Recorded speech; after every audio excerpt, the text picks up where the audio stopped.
Washington Post decided to serve as personal stenographers on behalf of Democratic Senator Joe Manchin, a conservative Democrat who is so corrupt and so wrapped up in his own financial interests that it was far more important for him to protect those financial interests than pass a social spending bill that would benefit the lives of Americans and his own constituents. But instead of writing that, which is the literal truth, Jeff Stein and Tyler Pager over at the Washington Post decided to write about this made-up, manufactured melodrama involving Manchin being so upset over a statement that was released by the White House that he decided to just destroy and dismantle the possibility of passing a social spending bill at all. Now, before we get to those details, I do want to tell you the most important part of this story, which is about Manchin's corruption. That is the important part. This is everything that was left out of the Washington Post piece on this very issue. For instance, the fact that Joe Manchin is a top recipient from the following industries in 2021 to 2022. #1 recipient from coal mining industry, #1 recipient from the mining industry, #1 recipient from the natural gas transmission and distribution industry, #1 recipient from oil and gas companies, and the list goes on and on. Those are the most relevant when it comes to the social spending bill, since it included provisions that would tackle climate change, something that would cut into his financial interests, something that would cut into the financial interests of his top donors. Other information that was left out of the piece, and we will get to the details of what the piece entailed in just a moment.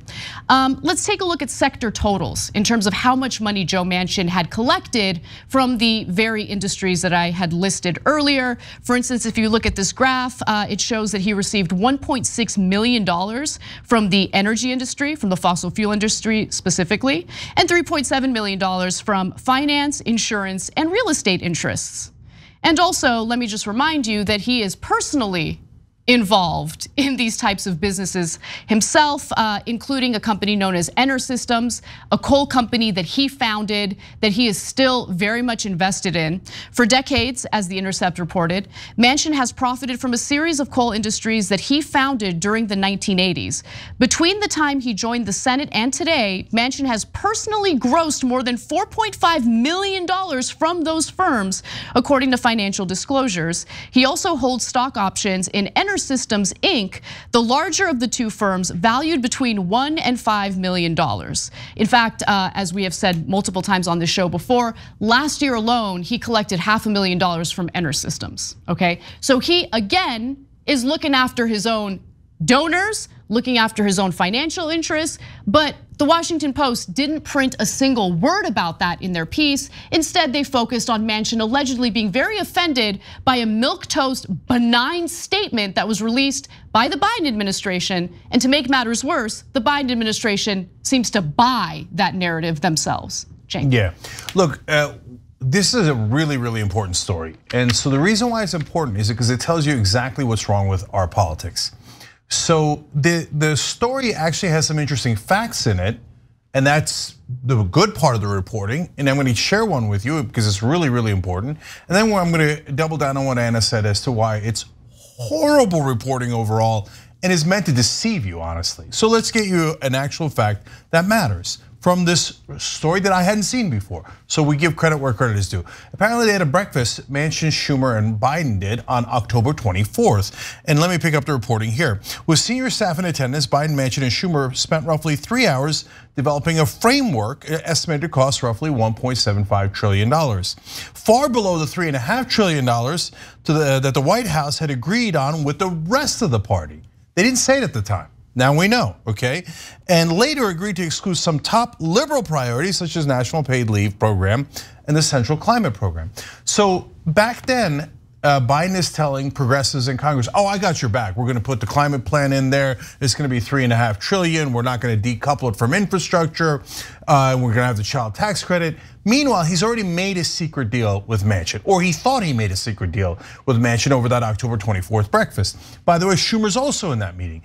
I have had progressives in Washington swear up and down to me about how progressive Schumer is and how he's on their side. Well, that's even if you believe the mainstream media reporting, that is definitely not true. Schumer and Biden had cut a deal with Manchin a long time ago and had been lying about it publicly.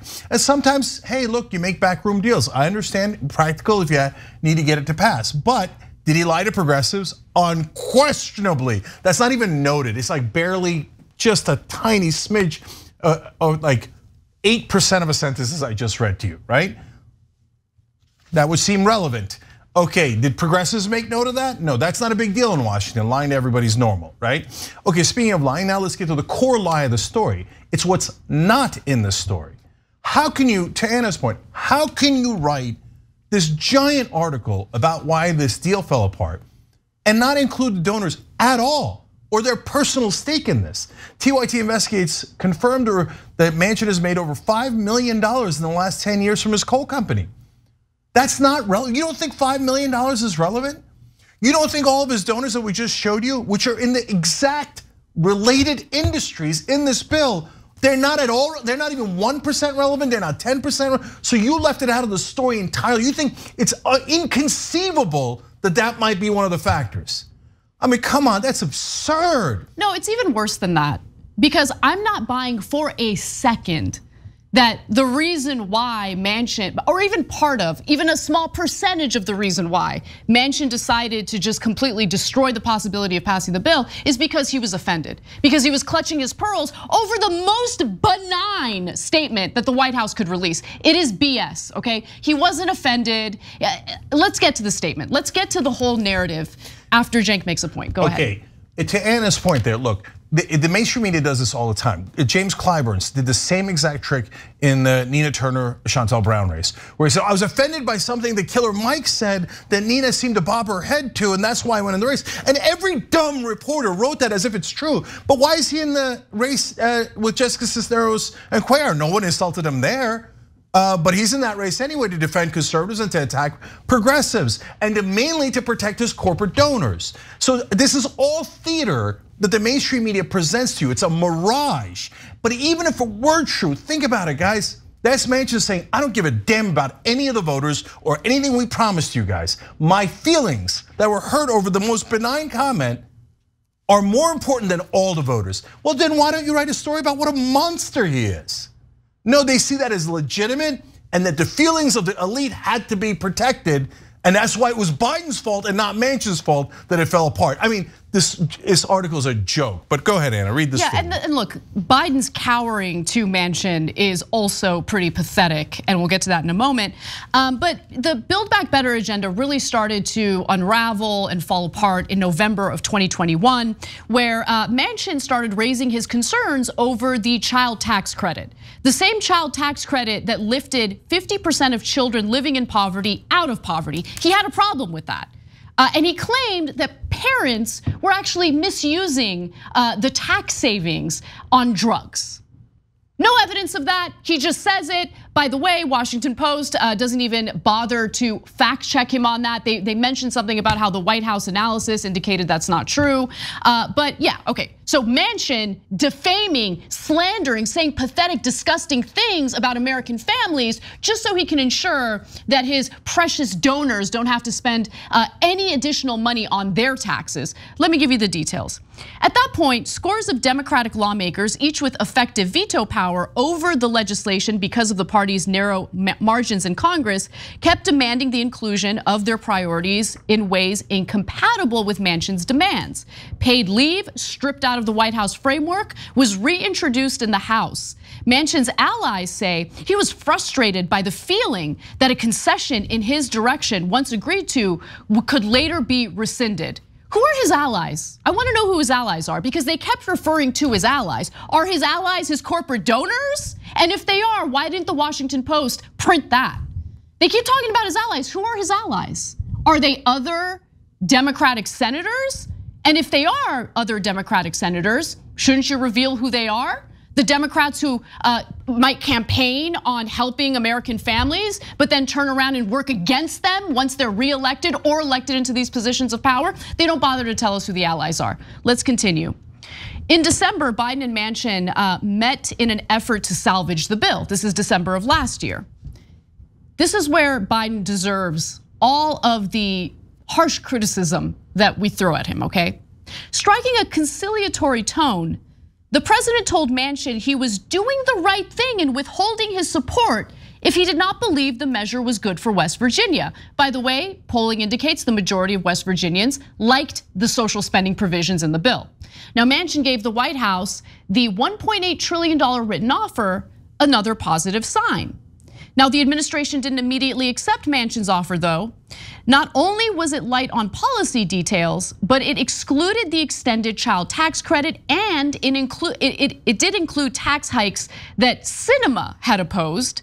The administration knew that a deal without the child benefit would also enrage a large group of Democratic senators while risking a spike in child poverty. And by the way, since it expired, it absolutely did lead to another spike in child poverty. At a time, by the way, when American families are also struggling with inflation. But let me continue. Now, Biden aides did not just flat out reject Manchin's proposal. They saw it as a starting out point. We're negotiating, we're going back and forth. Now, White House officials and Manchin aides did agree that the administration would put out a statement saying that the negotiations would continue at a later date. The next day came and went. The White House hadn't put out a statement yet. And allegedly, Manchin started to become suspicious about that. He's like, ooh, they're plotting against me, allegedly. Now, when the White House officials finally sent a draft of the statement to Manchin's office, they got to get approval, it mentioned Manchin personally and cited the prior commitments he had made in the Build Back Better agenda. And Manchin's office asked the White House to take out the reference to his prior commitments.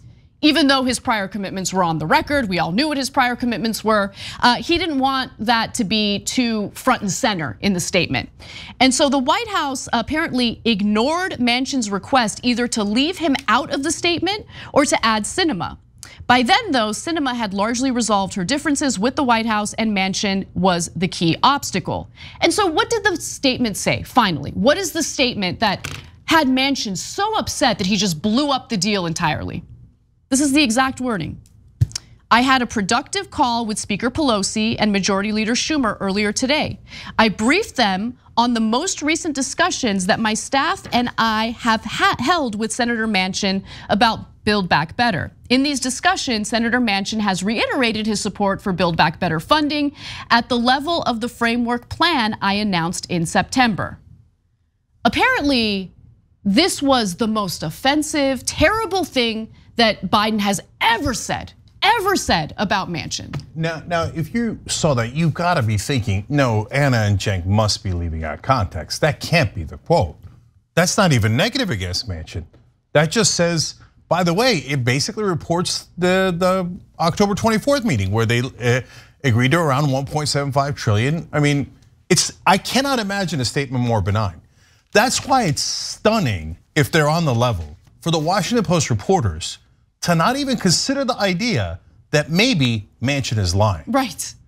Like, he's a politician. So we all think, well, most of us think he's probably lying just by the fact that he's a politician. But the facts are most important. I mean, we're not gonna call him a liar if he's without evidence. But I mean, you take this incredibly benign statement and you claim your feelings were so monstrously hurt, you're heartbroken, and that's why you decided nobody was gonna get child tax credit, nobody was gonna get paid family leave, nobody was gonna get help on any of these fronts, and that you were gonna kill the entire Democratic agenda based on your hurt feelings over that. And it never occurred to the reporters that he might be lying. That's a thing, that's a possibility maybe you should mention to your readers. Also possible, scumbag politician takes millions of dollars and lies to you. No, then the feelings of the elites and the powerful would be hurt. And mainstream media reporters cannot do that. They have to create an alternate reality where these are the most honorable gentlemen you've ever met. How do you think mainstream media lost all credibility? Nobody believes that. Nobody believes that. But in their insane bubble in Washington, here, I'll give you another sense of the alternate reality that they live in. They think all this is normal in their bubble. So they write near the end of the article, some Democratic lawmakers believe the party tried to do too much at once rather than narrowing their priorities. Though their proposals are individually popular with the American people, Democrats believe the sheer breadth of the ambitions they tried cramming into one bill hurt the party overall. How does that make any sense? So see, what the right wing gets wrong about mainstream media is they don't get in a room and think, oh, what lie should we tell? Okay, hey, Bob, what's your idea on a lie? Susie, what's your idea? No, the things in this article are true in that they had a breakfast, they did have those agreements, they're accurately reporting on that. But the way they frame it is critical. They just told you, he actually told you the truth in the middle of those sentences. Everything in the bill was super popular. But they framed it as, well, if you do too many popular things at once, then people won't find it popular. Right, yeah, it's insane. But absolutely why? Insane. Why?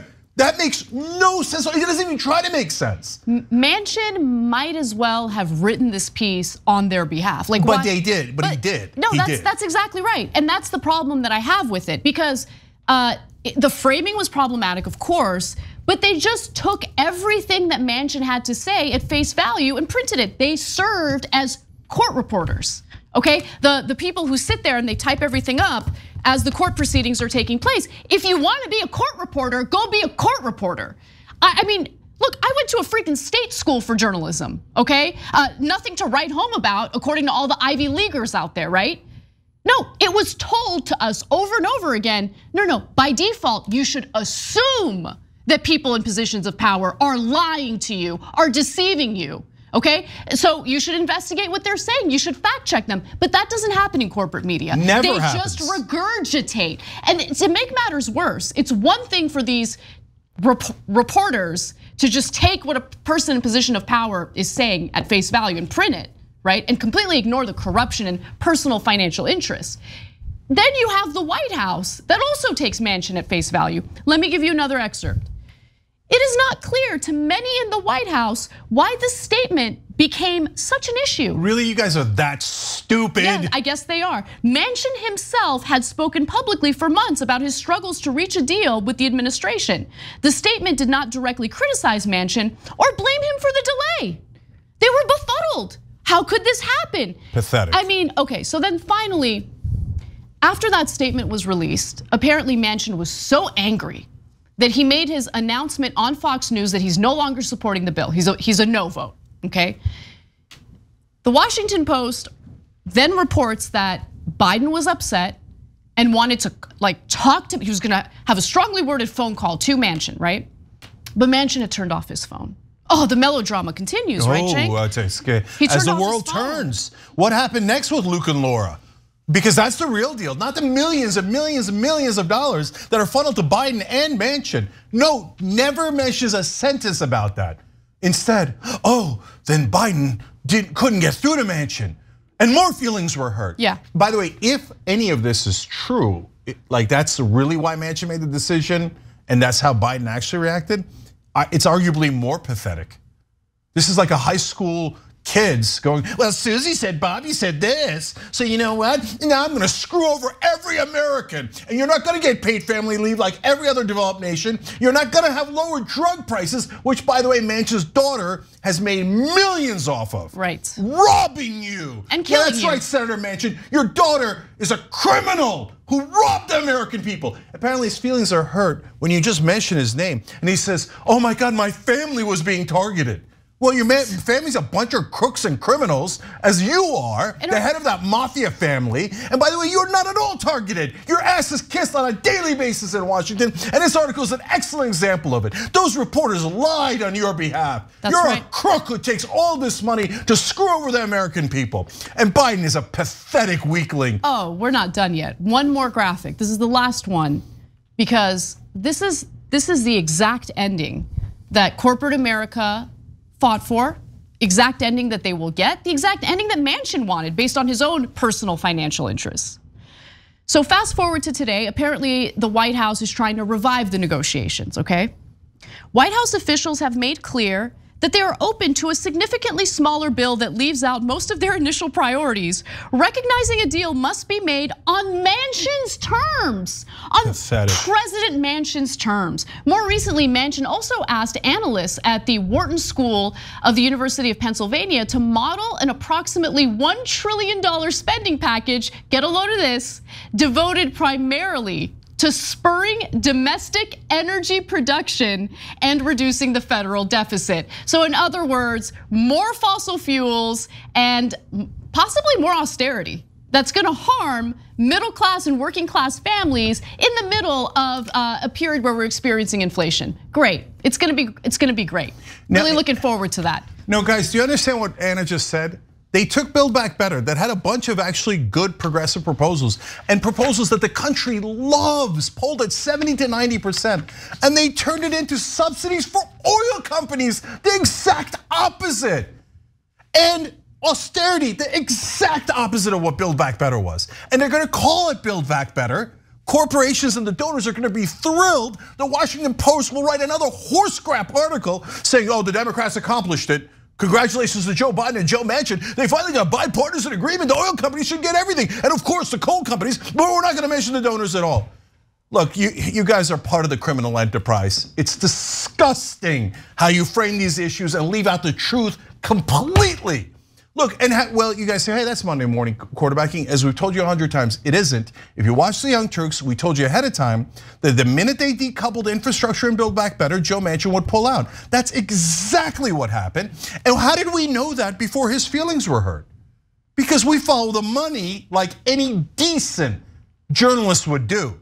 To call these reporters journalists it's just an absolute affront to the industry, to the idea of journalism. Okay, they're the exact opposite. How did we know that Sinema and Manchin were playing a shell game where Manchin would say, I agree to the extra taxes, and Sinema would say, I don't agree to the extra taxes, and Manchin would agree on one thing and Sinema would agree on another, which is exactly what they detail. We told you ahead of time they were gonna do that trick, where they're gonna say, well, I mean, I would have loved to have done this, but Manchin and Sinema don't exactly agree, so they both veto, right? That's exactly what happened. We were right. Every stupid reporter who wrote, oh, yeah, they have a real deal. Oh, yeah, they're gonna do this. Oh, Biden's the next FDR. Biden's the next FDR. He's so progressive. He's so progressive. Well, by the way, it's not just reporters. Everybody in Washington thought that.